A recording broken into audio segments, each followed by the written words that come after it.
What's every? Ugh. What's up, everybody? It's the 30s perspective. Soon as you hit the button. Yeah, as soon as I hit the button, I am tongue tied. That's who I am, and we have B Mike over there. Hey, and we're waiting on Shane to we're gonna get started though. Yeah, we gonna get started. So, you were asking about some things I've been watching lately. Yeah, and I know we had talked about the Kevin Hart special. Yeah. What do you think about the cake? I saw a lot of mixed reviews on it. There were a lot of negative reviews on it for sure. Yeah. I didn't really hear anybody say they just enjoyed it, but I wasn't like following what the reviews were saying either. But in my lack of following, it seemed to be following me that people didn't enjoy it. Well, yeah. So, what did you think of it? I just feel like it was fine. Like it wasn't laugh out loud funny to me. There was a couple spots where I laughed out loud, but it wasn't like a knee slapper. But I don't really expect him to be a knee slapper anymore. I haven't had a whole lot of experience with him being like, he's not Dave Chappelle funny. So I don't expect that from him. So, and then I now understand that with comedy, sometimes it's just an interesting story that'll make you feel. And I think that there are some comedians who just make you feel good. And I think that's Kevin Hart. I think that's Tiffany Haddish. I think that's those people. When then you got the top tier for me, which would be like Cat Williams and Dave Chappelle. And they are going to make me laugh out loud every time without trying. So that's how I feel about it. I didn't give him, it was just fine, satisfactory for me. Okay. How'd you feel about it?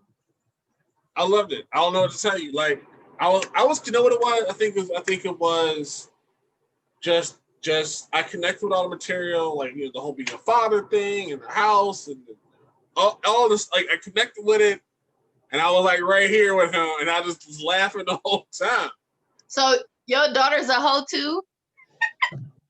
I'm just messing with you. You don't have a daughter. No, but I'm not saying they won't grow up to be that. My son's might. My son's might.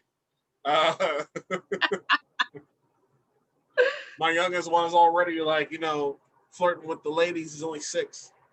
Oh my gosh. What about the older one? Is he interested in girls? Yeah, sort. You know what? He's the star athlete, so the girls are interested in him. He's kind of like, whatever. I love when they're in that stage. Like that stage is dope. Like, please stay at that stage forever. Nope. I need him to be a little bit more responsible and smart. My brother's like, Sissy, I'm gonna wait to have a girlfriend. It's too much drama. He's 9. Cool. That's cool. Like, that's cool. All right. you want a girlfriend, but you decided you gonna wait. It's gonna be that one crush in class is gonna change all that. Everything. But it's gonna be harder to crush on people doing this online learning. It's kind of hard. It's kind of hard to have that looking at a screen of just guess who faces. Computer. Yeah, right. Yo, they might. I mean, I don't know. It can happen. Apparently, it can happen. Yeah. Ralph Tresvant saw it, so. So I connected with it. I thought it was great. I thought it was great. I like Kevin Hart, almost everything he does. So he is getting backlash though for that calling his daughter a hoe situation. Why? Because people are stupid. It's comedy. It's comedy. One hand, I feel like it's comedy. Other hand, I do have a concern that his daughter doesn't have any underlying feelings about it. So on one hand, I can laugh at it. On the other hand, at the social worker in me is like, I hope she's really cool with it and understanding. So Yeah. But we can't really have comedy unless you push the envelope, like safe, like. And I mean, there are some funny comedians that really don't push anything. That's why they have. Do you watch dry bar comedy? what's dry bar comedy? So dry bar comedy is like safe comedy. So dry bar comedy is, it's there's no cussing, there's no really crazy topics, nothing too nasty, nothing is really kind of in this bubble. Is it a show called Dry Bar, or is that just a genre of comedy? No, it's actually a show. I'm gonna call it a show. It's kind of like a series, sort of. Okay. They're kind of, yeah, it's a series. I'll call it that. Okay. And they've been doing it for a long time. I think there are venues in like Utah or something, someplace out west, and they invite a lot of comics out there, a lot of up and comers, a lot of people that are established. You may not know their name, and there's a couple of bigger names too, but again, they're not allowed to curse or do anything too out there. I've never seen that specifically, but I do like that style of comedy. I watch Kev on stage daily. I watch. Right, see, he would fit in. Kev would fit right in with that. I watch Kev. I mean, he probably wouldn't be in it. Like I watch Patrick Cloud. I watch Tony Baker. I watch. Okay, I don't know if Tony would fit, but that's what I was saying. I don't think he would fit. Tony would fit. But you know what? Teddy Ray wouldn't fit.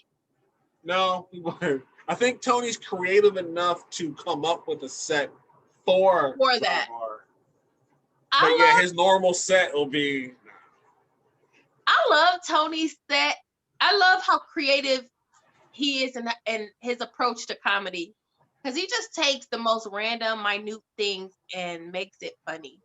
Yeah, and that's what it's about. Especially now, I've been trying to be creative. I would say now the opposite. They have a show. They used to have it. I don't think they have it anymore. A few years ago, they had a show that's the opposite of dry bar comedy, and I used to watch it. And I used to think this is one of the best things ever because the comedians didn't censor anything. So what it was comedians got together, or comedic actors. I mean, like, you're a big name. You're talking about like what's the dude from Full House again? Tanner. Yeah, who played the dude that was on America's Funniest Home Videos. The one that played the dad. Yeah. Why am I blanking on his name? I'm blanking on his name too. He's not clean comedy though. I know that. He's not. So like I remember him being on there a few times. A bunch of other comedians, some of them which you normally would think would have cleaner comedy, but that's because not that their mind isn't coming with dirty jokes. It's just that their brand, their set doesn't. But they would go on the show to let loose. And Bob Saget, that's his name. Bob Saget. All right, now, so if we were doing a podcast, that name would just be right there for no reason. Yeah, right. So what they would do is they get comedians in a room in a circle, and they would, in a conversation style, kind of be like ragging on each other and making a bunch of jokes. There's a bunch of racial jokes, sexist jokes. They would just be going off on each other. Now there would be, it's like a round table type of thing. There is an audience, but the whole vibe is, if you're offended, either change the channel or leave the room, because this is what we're doing here. Is it like a roast session? I wouldn't call it a roast, because like a roast, there's like one target, but yeah, it would be say whatever. What they would just say, anything and everything that came to mind. They would ask each other questions about, what happened at that one gig? I heard you did this thing, and they would just be going. They would just almost as if we got a sneak peek into backstage when they hang out by themselves. Okay, that's pretty cool. I gotta find the name of the show, man. It was like, and they would say nothing was off limits. That's pretty cool. And if you started getting offended, they would just go in harder. Like it was just that type of thing. It was the opposite of dry bar comedy. I do think And like I do think that, you know, comedians should be the ones that aren't really censored. Do yeah, I enjoy all of that style? Not all the time. No, I don't. There's certain styles I just only like I only want a little bit of. Like same with like when I same with when I'm listening to WAP rap or hardcore rap. Uh there's I might like a certain song or two, or it might have my moments where it's what I want to hear. But right. I definitely have my moments where I don't want to hear all Yep. that. I got my list of comedians. I'm like, yeah, no. Yeah, time and place. But I Yeah, definitely don't think that they should be censored. I don't. They bring up a lot of satirical points. Since the beginning of comedy, they package up serious issues in a way that we can digest them, laugh about them, think about them, you know. So Yeah, that's what it was. Even back when there was court jesters would make fun of the king in front of the king, but do it in a way that the king would laugh at himself. and make change sometimes. Yep, exactly. And lead the change, things like that. So Yeah, I don't like people trying to always censor a bunch of community. Like, if you don't like it, like, don't just watch turn it. it off. Yeah, I don't know. I Turn it don't off. You just don't have to it's be here. yeah. It's not comedy for you. It's just not for you. That's all it comes down to. It's How not do you for feel you. about Doug Williams? Doug Williams. What did he do recently? Last time I saw Doug Williams, he got destroyed on that Emmett Smith roast by Jamie Foxx. This is your conscience. Yo, that was hilarious. Yo, all right. So, He just did did an you watch interview the on interview Slam about that? TV. Yeah, did you watch him talk? I had to watch, like, because he's like, Doug Williams, man, that's whoa. I'm like, I had to watch this. And Definitely Jamie watched it. destroyed him. I feel like okay, so he's done other things.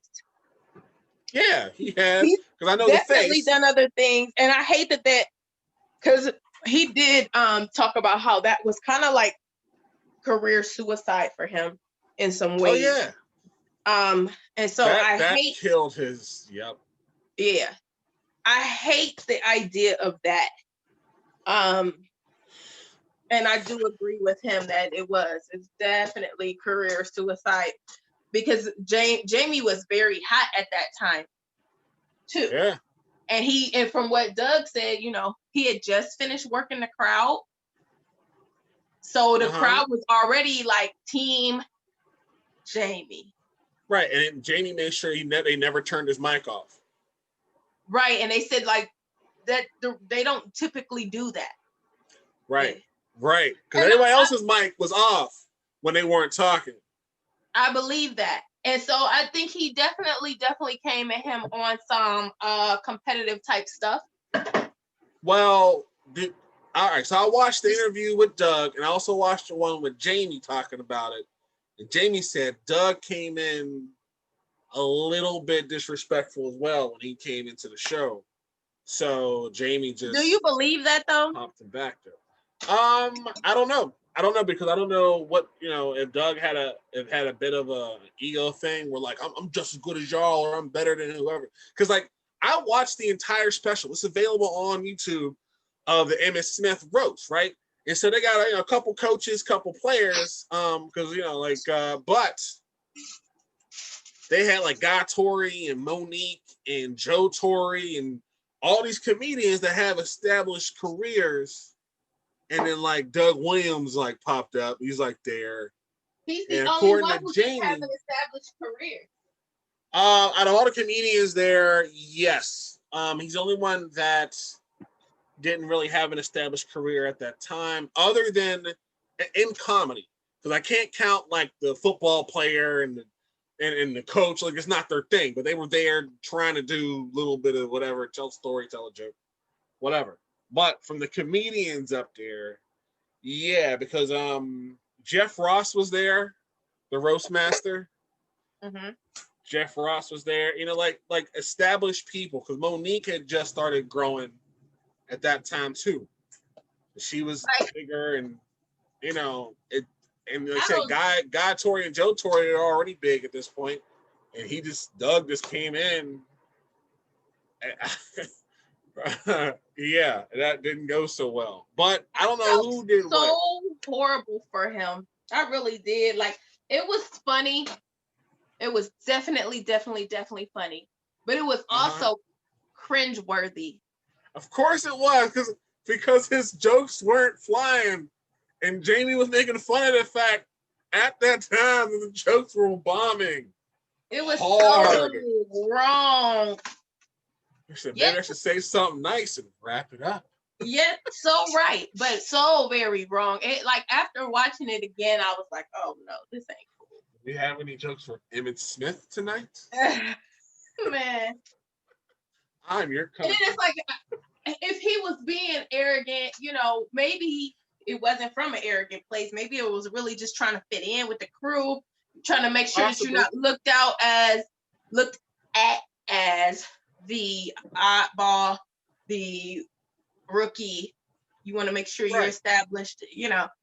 I don't know. Not like Jamie didn't introduce him, right? He introduced him fine, everything. He just came up there and just destroyed it. Yeah. So what has Doug done anything since then? Yeah, Doug has done a few things, and he's actually seen Jamie since then. He's been on Jamie's show. Oh, he was on the Jamie Foxx show? Not the Jamie Foxx show, but the radio show. Oh, okay. Gotcha. Yeah, that was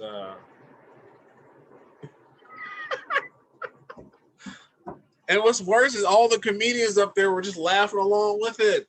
Like, and I think if Doug was in a better headspace, he might have handled it better too, because part of it too was he knocked him off his game. He did. And when you're blindsided, knocked off your game, sometimes you're stuck. Like, you can't. Your delivery is not there. You can't even bring yourself back. Like, you're done in this town. Yo, I don't. But at the same time, the jokes weren't that great to begin with. This is true, but then also, Doug says this, and this was eye-opening to me. He's not a roaster. And like we talked about, there's different genres of comedy. Like Kev, when I watch him and he's on Roast Me, he's not a roaster. The other ones are clever. Kev will go and take the jokes just because they need extra people. So he'll be a good sport about it. He hosted.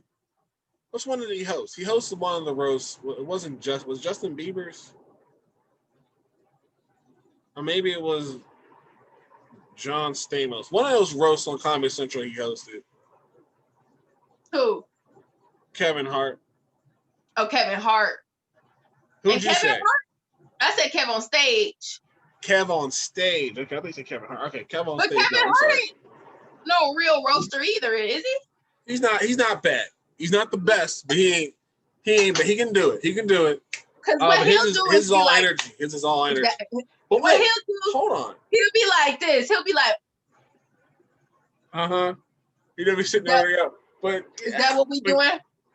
Kev on stage, they got him and Patrick and all that. They got that little roasting thing in the class. That's why I mentioned him, because he'll do it. He did it because they needed extra bodies. Yeah, he's had a couple of good jokes on there though. And he'll throw some good jokes, but he really ain't that's not his thing. No. And if that ain't your thing, you could be knocked off.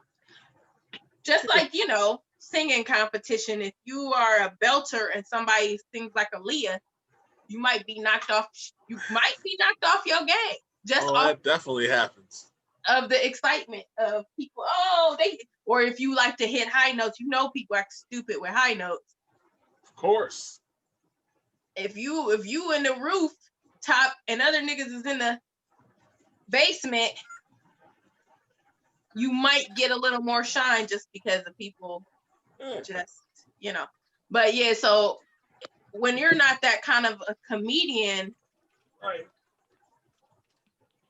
It's just not your space to be in, and they hired him. Hey, look, it's Doug Williams. Yo, you got that chipmunk voice happening again. Yeah, chipmunk voice.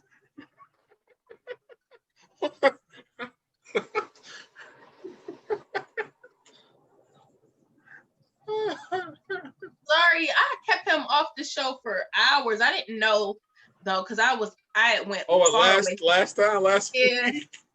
I went far away from my phone. I didn't know that y'all were waiting on me. I was like, oh, they good. They don't need me. I was wrong.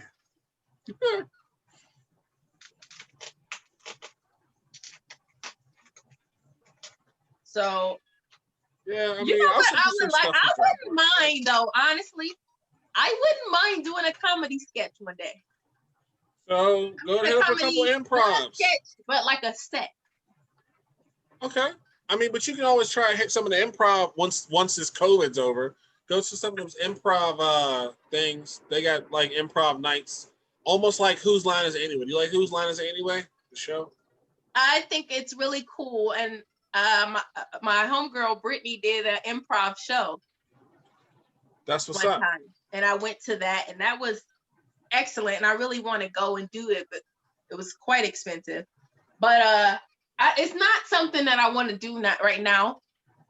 But it's like a bucket list thing to get up and maybe do like a set of comedy one day. But I think there's different styles, like I said. So like Tiffany and Will Smith and Kevin Hart, they're comedic actors. Yeah. Did you see Will Smith stand up? Yes. That's what makes me say that. There's a difference between comedic actors. Hey, Theodore. There's a difference between like a comedic actor and then somebody who can stand up and do a set. Right. But a lot of comedians say the only way to actually get into doing it is just go up there, do it, and bomb, and keep doing it, and then you'll get your stuff together. I think that's the same with singing. The only way you're gonna do it is to keep messing up. Yeah. If you're meant to do it, you gotta go through that trial period.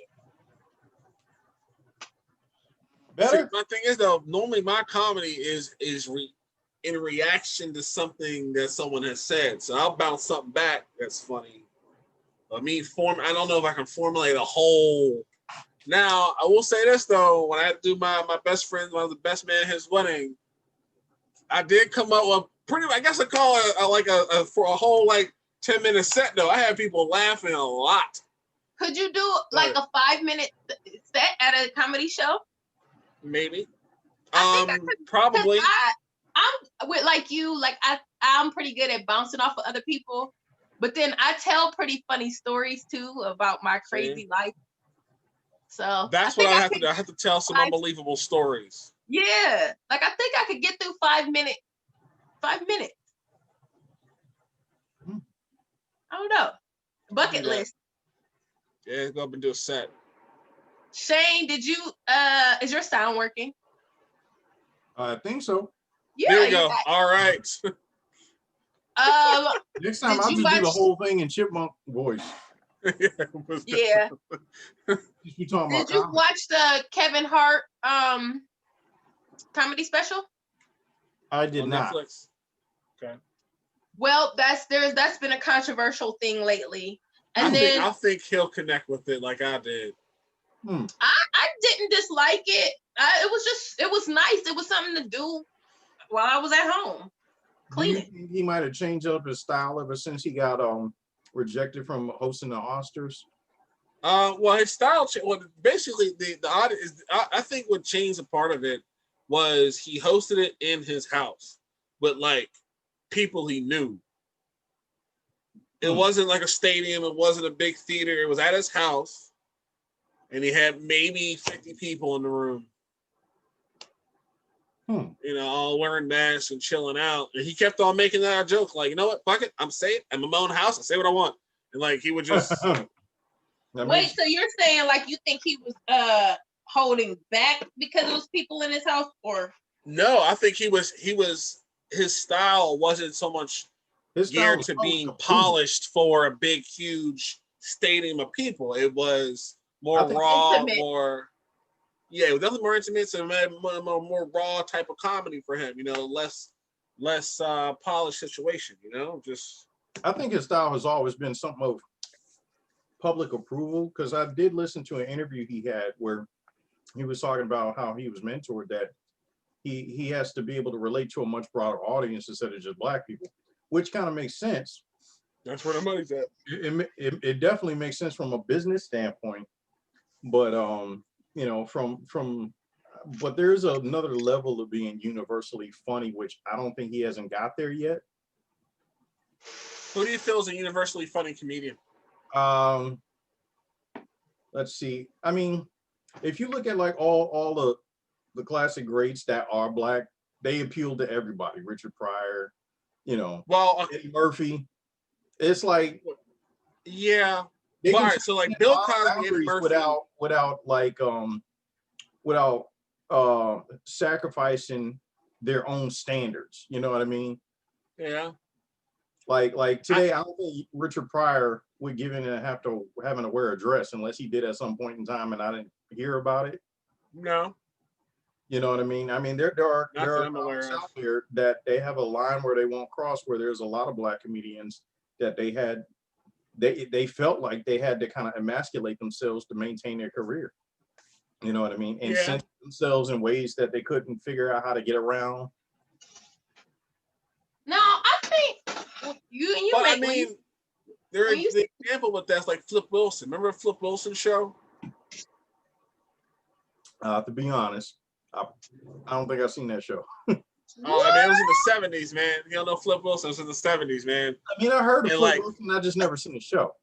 And it was a Okay. big inspiration because he was like the first black guy to have his own variety show, like Okay. ever. And then I don't I think learned there was a time when dressing like a girl was not emasculating. I think that's more of a new thing. That ideology. Yeah. I mean, I'm sure some people, maybe some of the alpha males or whoever, I'm sure some people didn't necessarily like it.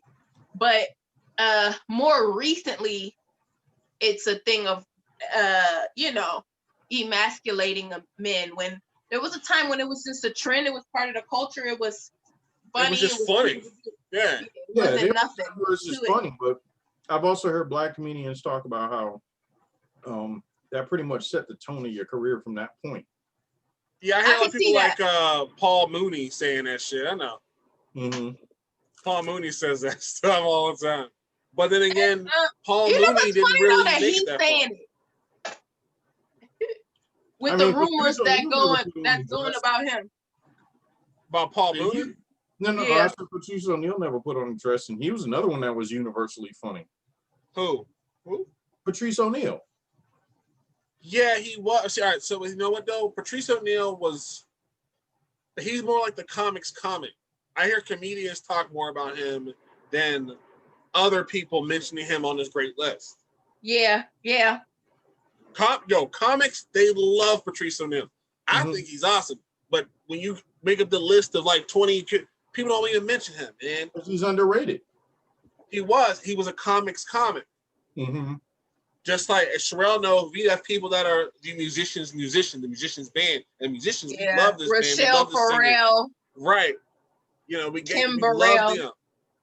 But then we mainstream, they just aren't, that's not where it's at. Now, you mentioned Richard Pryor. I think Richard Pryor became mainstream eventually, but I mean, his crowd was definitely black folks. Mm-hmm. And because he was so over the top with his comedy and the things he was talking about, he became taboo to the point where people wanted to listen to him because it was just that over the top. It was just raw, But his audience was definitely for black folks. It took a while for black people to accept Dave Chappelle, but Dave Chappelle always had more like an intellectual comedy style that was still relevant to most people. You know what I mean? He wasn't like too over your head. Yeah, Dave I think he Chappelle- appealed to the white folks because of Half Baked, the movie. Dave Chappelle is unassuming. That's the thing with him. Like you look at him, he don't. Especially like when he first came out, he didn't look like he was too. He didn't look too smart.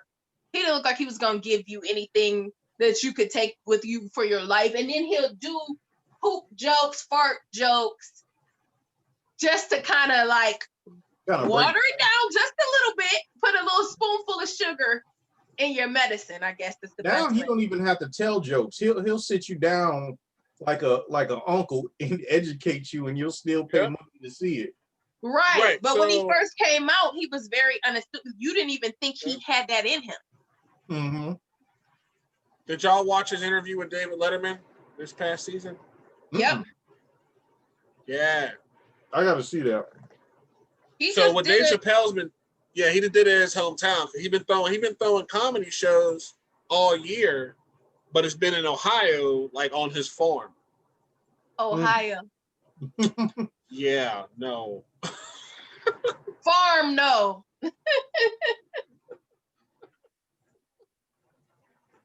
I've been through Ohio. It's flat. It's different. I love the I've been in different parts of Ohio. Thank God for the flat. I've been in Boardman, Ohio. It kind of reminds me of Springfield, where the Simpsons live. It's just fluffy. That's not far off. That's Springfield, Illinois. Yeah. You know, it's just got white fluffy clouds. It's quiet as hell. And there's an actual nuclear reactor there. And then I've been through, I think I've been through Cleveland. No. I've been through, I'm thinking of the Philadelphia. It's like the stuff that I hear about, East Cleveland looks like what goes on in Philadelphia. Yeah. Is that where the Brown Stadium is? East Cleveland is wild. Mm-hmm. Yeah, I don't know. I mean, I think comedy has been under attack, and I don't like it. I don't like it either. It's hard because it puts us in a place to not be honest. It's the last. You know, that was one. That's why people attack it. That was one thing about back in the day. You know, although it was overtly racist, it was honest. Yeah, that's why. Like, did you watch Bill Maher's monologue on Saturday Night Live? No, I didn't, but I gotta watch it. I want to watch it. It was hilarious. It was, but like people were like they felt real awkward laughing. White women got offended big time because they was like huge, like, and like I was listening to it, like I'm a big fan of his, and I was like, I can't believe he's doing this set on Saturday Night Live. And I was like, whoa. Yeah, it's like it was a bunch of nervous laughs. The envelope a little on Saturday Night Live. They do. That's why they got their name. It was just, I haven't heard a monologue like that on Saturday Night Live in a while. Like, so white women, why don't you just sit down right here next to me and take your talking to? I was like, God damn. It's not Bill Maher. What's his last name? Not Bill Bill Maher. Burr. Bill Burr. There it is. Yeah. Bill Maher ain't funny. He's been talking about the same thing for the past 15, 20 years. He's like Dennis Miller. Yeah, Bill Burr. Bill Burr. That's it right there. Bill Burr. And it's fun. It's funny. Him and Gary Ellen got the same thing where they're married to black women, and they're well aware of what goes with that. Right. Who's that other comedian that's married to a black woman? Gary Ellen. Yeah. I was actually watching a video he put up talking about Dave Chappelle. Yeah. Yeah, what they're well aware. Oh, all good things. Made a joke about being Dave Chappelle being his best friend because he's from Ohio. And he was like, no, he's not really. I never really met him, but where is Gary Owen from? Like what part? He's from Ohio. He's from I know, all right, I don't know if he's from Cincinnati, but he's a huge Bengals fan. And he hates the Steelers. What? Yeah, but he explained it though. Can't stand the Steelers. And I remember he had Tony Rock was on his podcast, and Tony Rock is a huge Steeler fan. And they were sitting there talking about it, and Gary Owen was talking about he hates the Steelers because every time that they play, they change the Bengals season. He's like, not just the game, like the Steelers come in, they hurt like our players, and they change the rest of our season for us because they done broke somebody important. Mm. Oh, so basically, the Steelers is like the silver bullet. Yeah. So as soon as they play, Right. the Steelers, it's game over. They just knocked out the box. That's sad.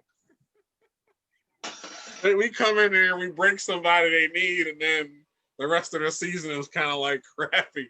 So the Steelers is Ohio's kryptonite. That explains why they Yo. score all the time. Yeah, Oh no, a lot of people in Ohio love the Steelers. of course they do because they're tired of the Browns. Maybe so. We're I not. remember back in the day when Three River Stadium was still up. I used to do security there. Man, when the Browns would come to town, the city would light up because there would be